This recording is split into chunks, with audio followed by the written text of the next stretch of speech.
So, have you ever felt betrayed? Most of us have. Do you remember it vividly? Or did you have to dredge it up a little bit just now to remember, oh yeah, oh yeah. Have you forgiven it? Have you forgotten it?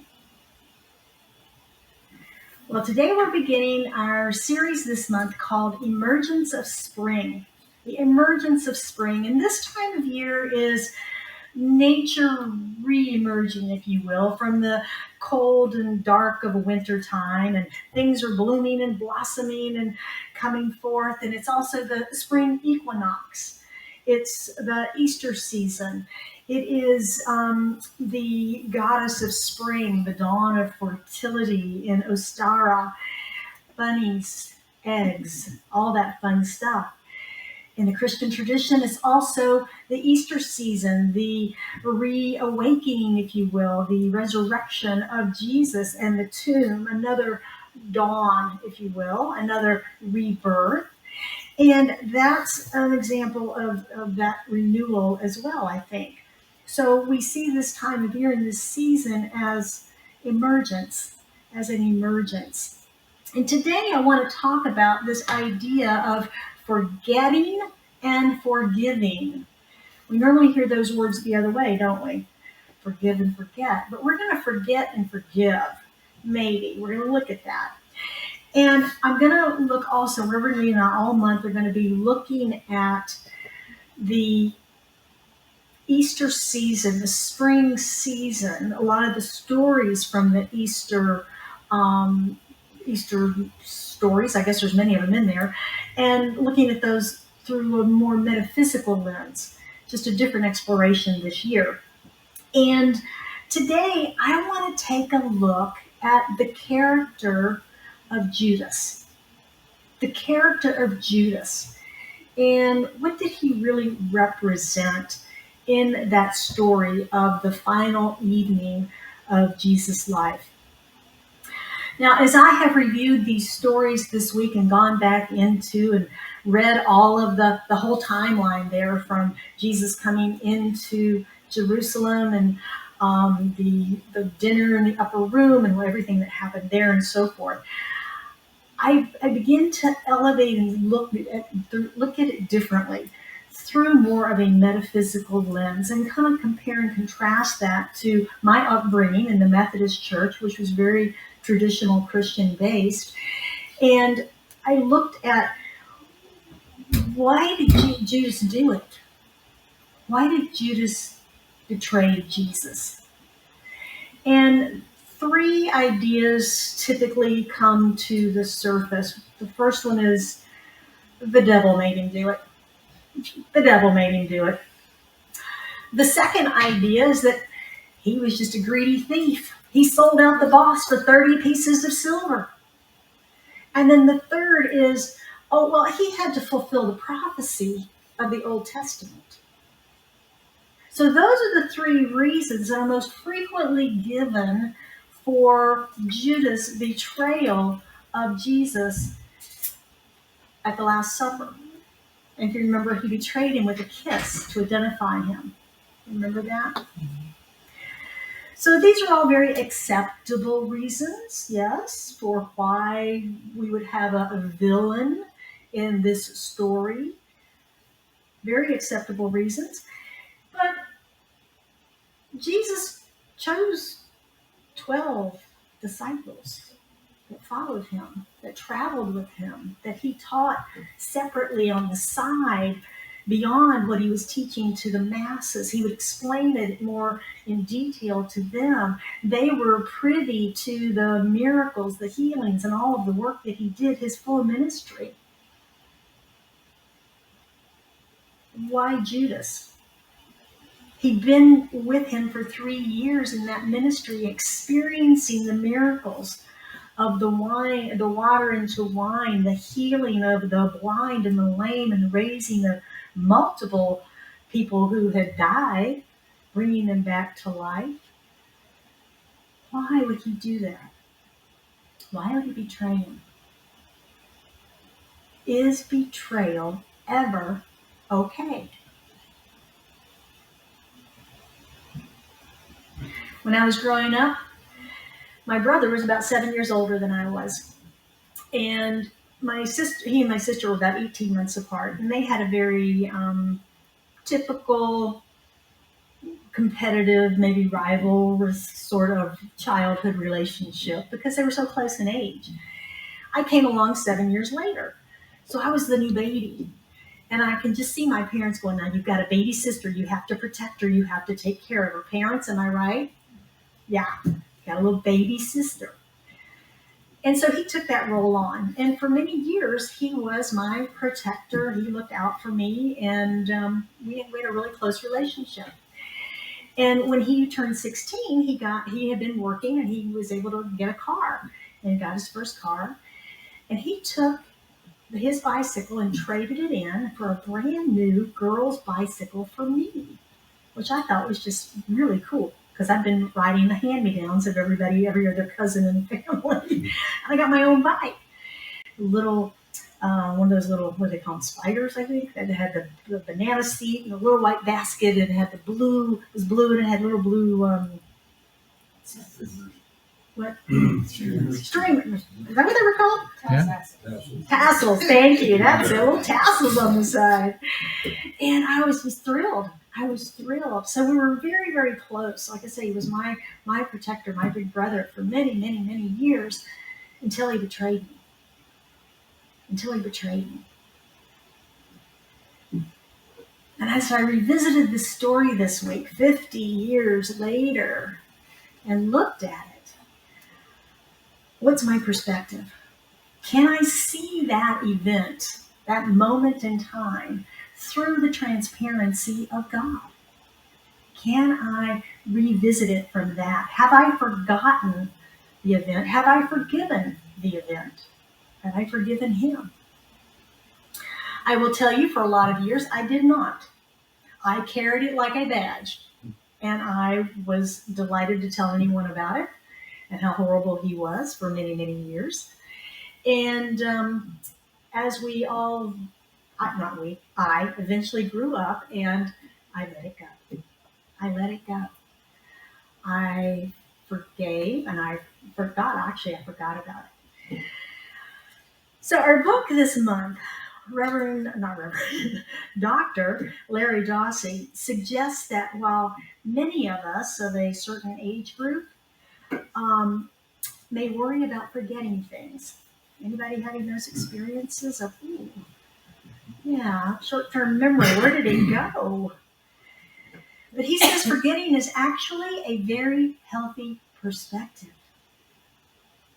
Forgetting is a very healthy perspective.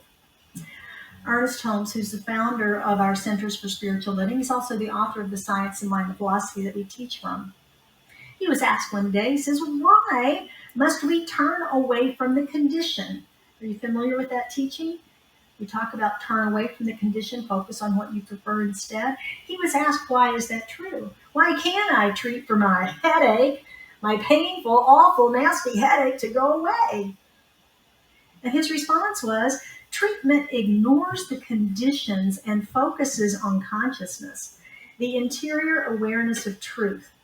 As we turn away from the condition, which has no reality, no life, no power, except the power that we give it with our own minds, the condition dissolves. The only power there is the power of spirit. When we realize the consciousness of first cause, we speak our word of truth, and nothing can stop the demonstration. In treating, we must turn entirely away from the condition. Disease and limitation are neither person, place, nor thing. Turn entirely from the condition or limited situation to its opposite, to the realization of health, happiness, and harmony. That's the beauty of that teaching, isn't it? Turn completely away, focus on what we would prefer instead. Now, as an example of this, in our book of the month, Larry Dawsey's a great storyteller. This book is filled with wonderful stories, so I hope you can join us and enjoy some of those stories.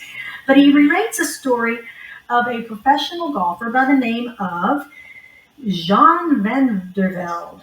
John Vandervelde, that's it. John blew a three-stroke lead in the British Open. He was up by 3 strokes going into the 18th hole. Gets on the 18th hole, blows the 3 strokes, ends up tying the whole tournament with several other players. They had to do a playoff. They went back out. They did the playoff hole. He lost. After leading the British Open for an extended period of time, he blew it on the last hole and ended up losing the tournament.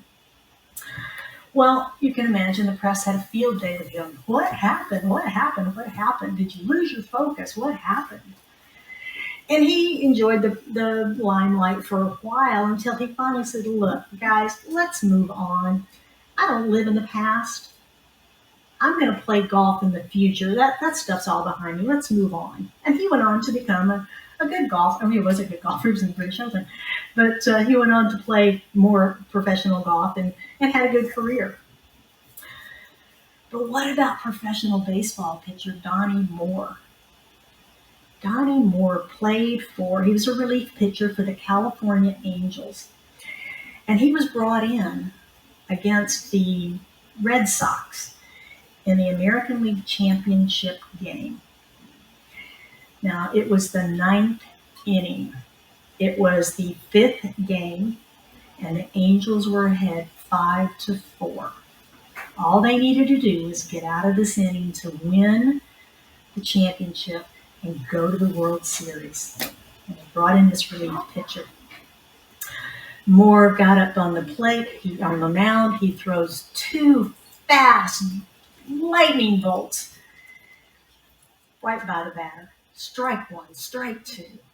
Well, the batter's a little panicked, so the next one comes flying over the plate and he takes a big swing at it, just a wild swing, and it's fouled off.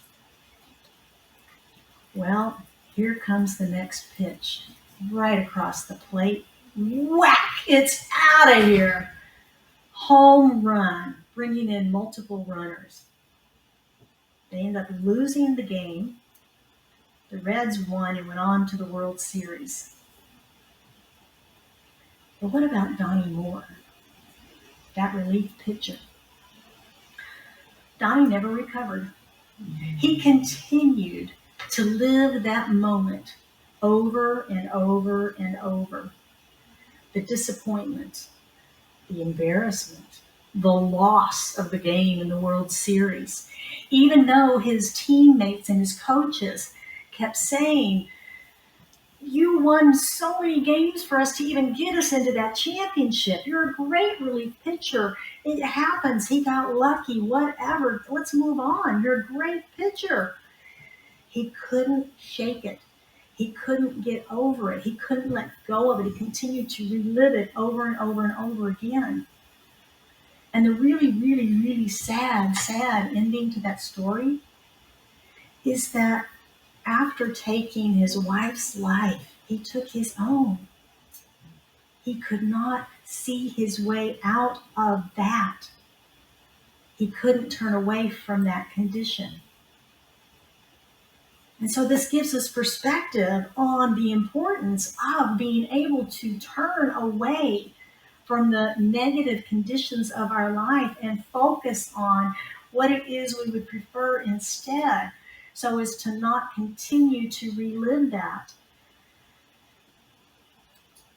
If you think about veterans returning from overseas from a war with a condition called PTSD, what are they doing? They're reliving that scenario. And the body doesn't know generally the difference between our imagination and reality. So the body is going through those effects over and over again as a result of the mind. Turn away from the conditions. Wonderful advice from our founder, Ernest Holmes. Now, there's a lot of debate about forgiveness and whether we should or can forget. Well, I'll forgive, but I'm never going to forget. Now, what is that doing? I happen to be in the camp of forget about it. forget about it. Because as long as we remember it, we can take what we've learned from it, but to remember that event and to continue to replay it in our minds continues that trauma in our bodies. Scientific studies are now confirming that we should, in fact, forget. That we should forget. Philosopher Alan Watts suggested that we engage a faculty called forgettery. It's kind of the opposite of memory, the memory in reverse, if you will. Forgettery. My forgettery is getting better every day. I don't know about yours. He says there are times when we need to forget things and let them slip away into the unremembered past. Would you agree? Yes. Yes. We need both the ability to forget and to remember in order to have a healthy mind.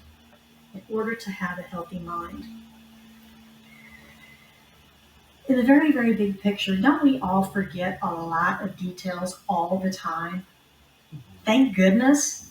Imagine how full our brains would be if we couldn't forget things. What did you have for lunch on January the 22nd, 1975? Some of us might remember, maybe it was a special day, maybe you got married on that day. But anyway, if not, most of us have forgotten, right? We have forgotten. And that's good. That's good. Fortunately, we can let go of some of those details. And the good news is, spiritually, we can let go of the negative ones as well. We can let go of those. I want to go back to the Judas story. Let's go back to the Judas story, his betrayal of Jesus. I think he's an important character in this overall story. I think he's an important character because he shows us, he demonstrates that even our very closest loved ones can and do betray us. He also shows us that most of us have a price. It may not be in silver coin. We may not know what it is, but most of us have a price. And finally, every story needs a villain. Now, they say every story needs a villain so the hero can shine. Let's see if that's true. What was Jesus' story? What was Jesus' message? Would you say he was the hero of his life story? Yeah, I would say he was the hero of his life story. So what was his message? Well, he taught us oneness. He taught us oneness, the Father within, heaven within. He taught us love. He taught us forgiveness. I happen to think he was a wonderful metaphysical teacher. He left us with two great commandments. Love God with all your heart, all your soul, and all your mind. Now, if you remember last month, Becca Lewis taught us, put God first in our lives in order to live in grace. Put God first. And this is very much in alignment with that. The second commandment is love your neighbor as yourself. Love your neighbor as yourself. So when we combine these, we kind of get love God and each other. Pretty simple. If we do that, are we going to live in a peaceful world? Probably more so. So with all of the skills and the talent and the wine, the water to wine and the raising of the dead and the blind and all the things he did, all the things that Jesus did, couldn't he have stopped Judas? Couldn't he have just said, nah, not tonight. We're not going to do that. Couldn't he have maybe even never invited him to be a disciple?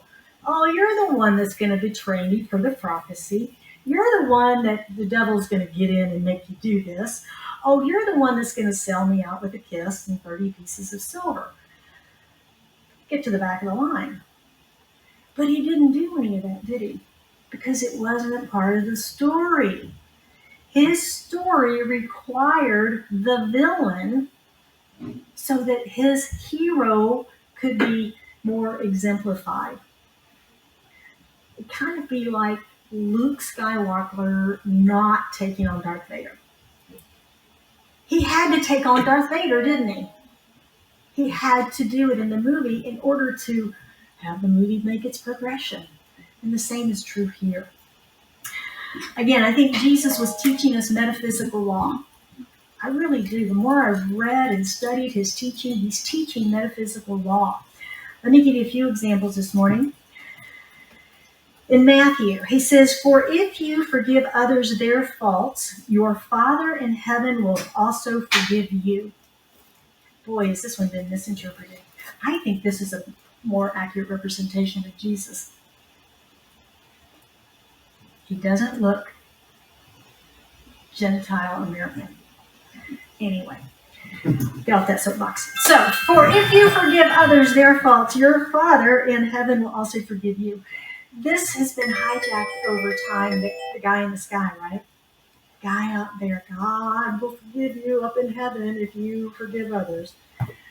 I think it's telling us that we have to trust and take action first. If you first forgive others their faults, then you will be forgiven.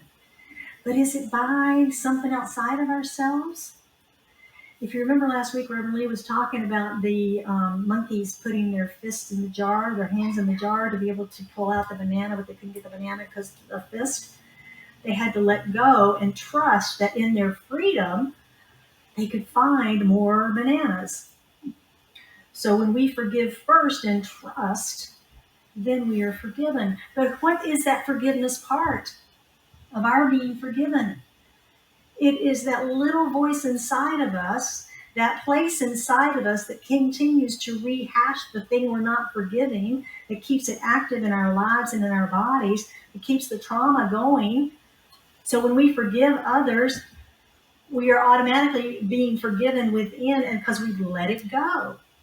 We're not rehashing the trauma anymore in our imagination, and our bodies aren't having that experience any longer.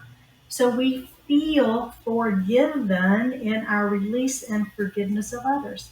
Does that make sense? Yeah. We aren't hearing that somebody done somebody wrong song anymore, are we? It's gone. No more BJ Thomas. You're still hearing him sing that song.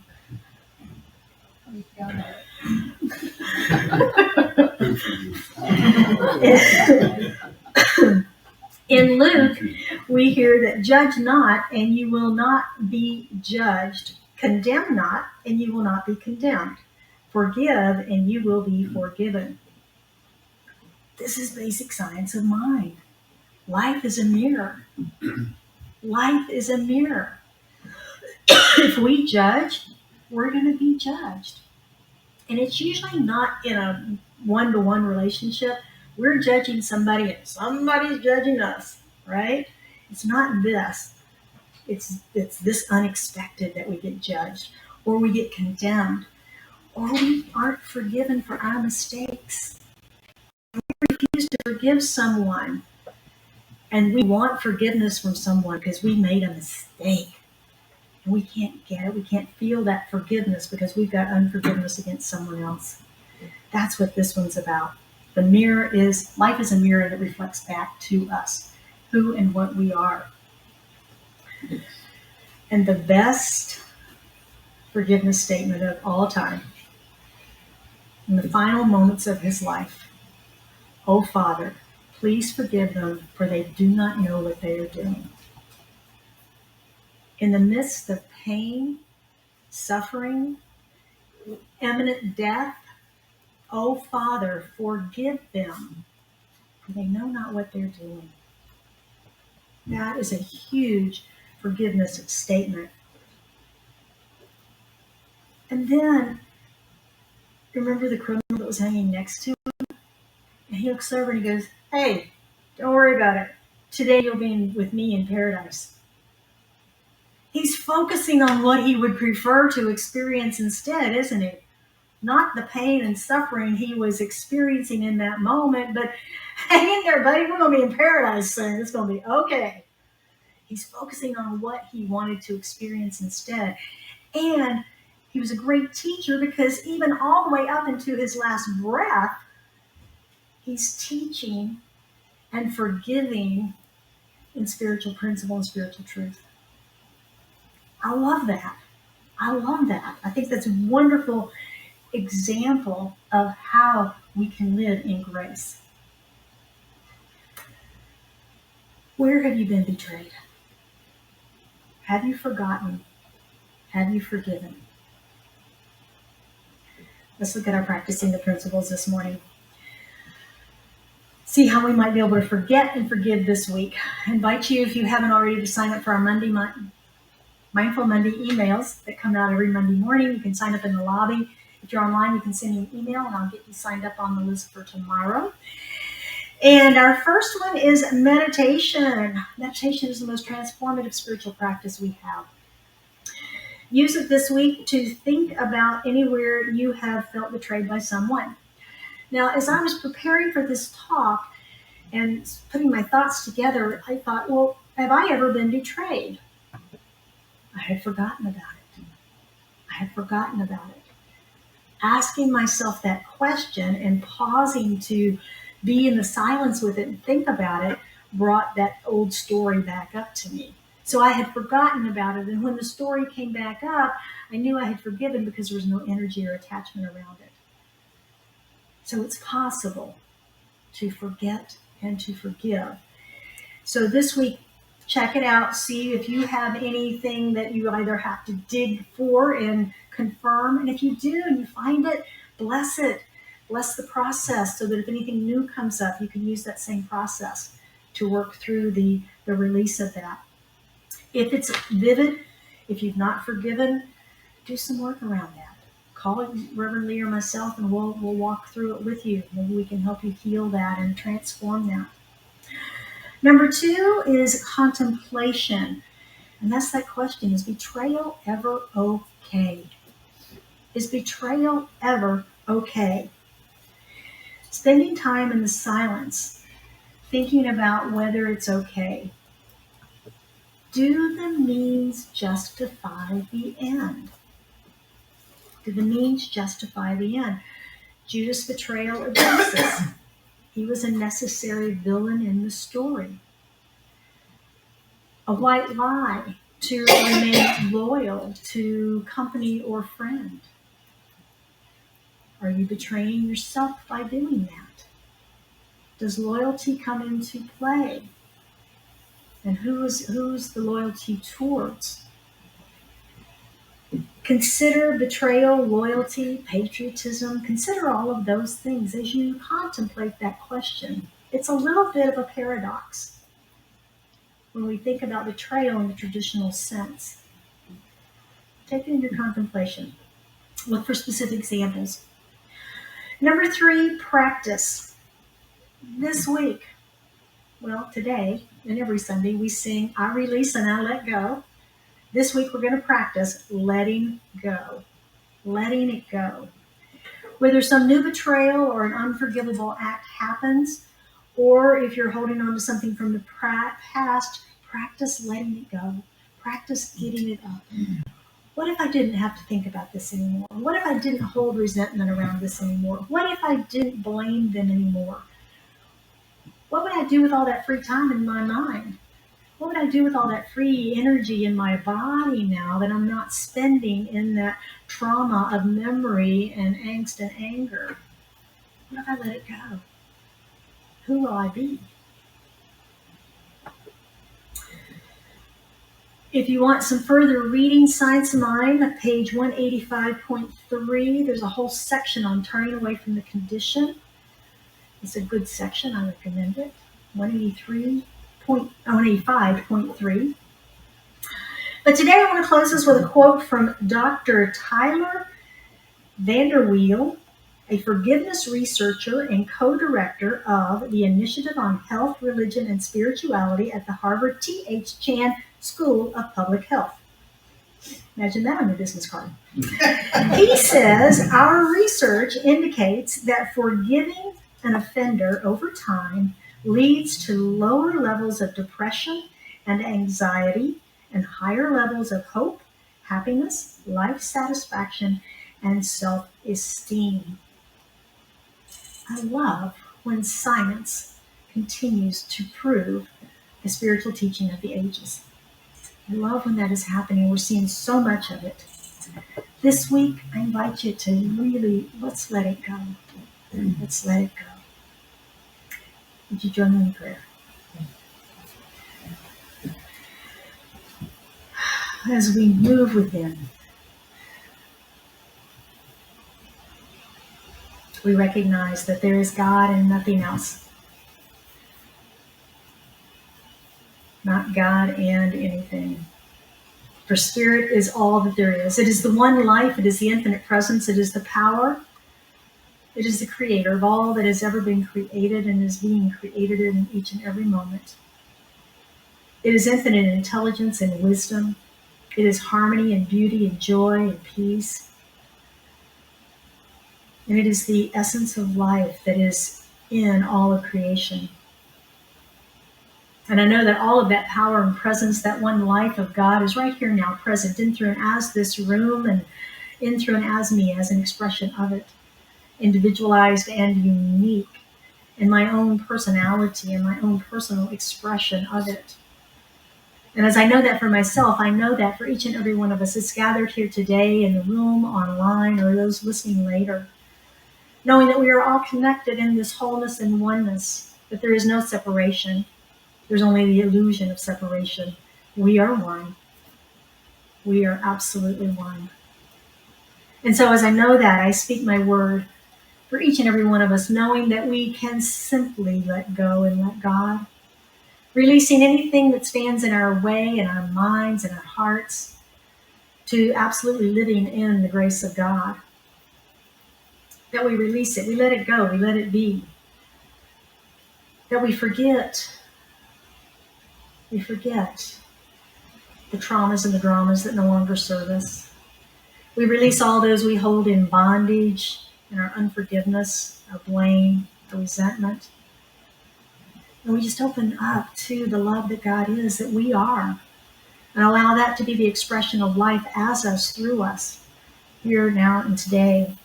We embrace only love, only joy, only beauty, focusing on that, turning away from any conditions in our lives that are not to our liking, and simply turning towards that which we would prefer instead. And so I know this day that anyone that has anything on their heart that they seek prayer around, as they lift it into the consciousness of this prayer, that we as community hold them in our prayer. We hold them in this light. We hold them in our love. And we know that whatever needs to be healed, revealed, circulated, anything at all, that it is done so in this moment. And how grateful I am for this knowing. I'm grateful for this community. I'm grateful for each and every one that participates in it in any way, shape, or form. I'm grateful for our volunteers and all of the love that this community is and all that it has, all that it gives. As I gratefully release this into the action of law, the activity of mind, knowing that it is done, we affirm it together by saying, and so it is.